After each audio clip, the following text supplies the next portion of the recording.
It is no secret that air travel can test your patience sometimes, from crowded planes to maybe rude passengers.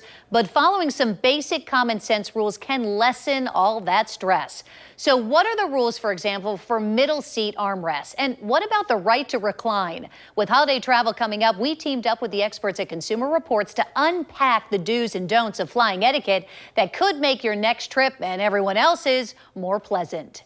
Flight delays, long security checks, and jam-packed planes make flying hard enough. Add in rude, inconsiderate passengers, and it's a recipe for disaster. They should behave the same way they did visit somebody's home. But being courteous can mean different things to different people. One time I did see someone giving themselves a manicure, and that was a little too far for me. To clear the air, so to speak, Consumer Reports worked with flight attendants and etiquette experts to come up with an essential guide of unspoken rules.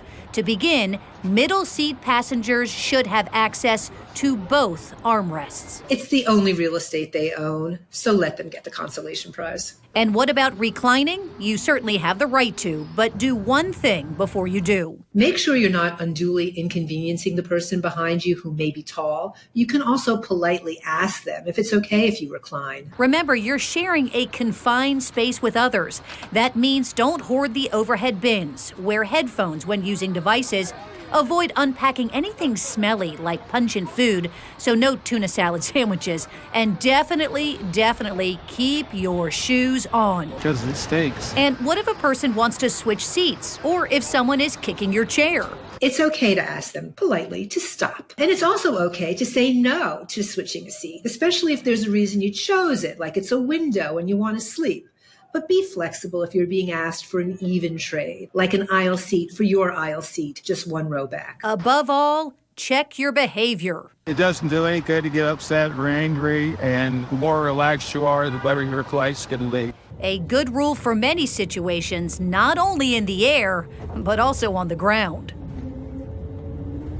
And if disruptions do occur and someone gets angry or aggressive, Consumer Reports says it is best not to take matters in your own hands. Tell a flight attendant who's trained to handle those kinds of issues.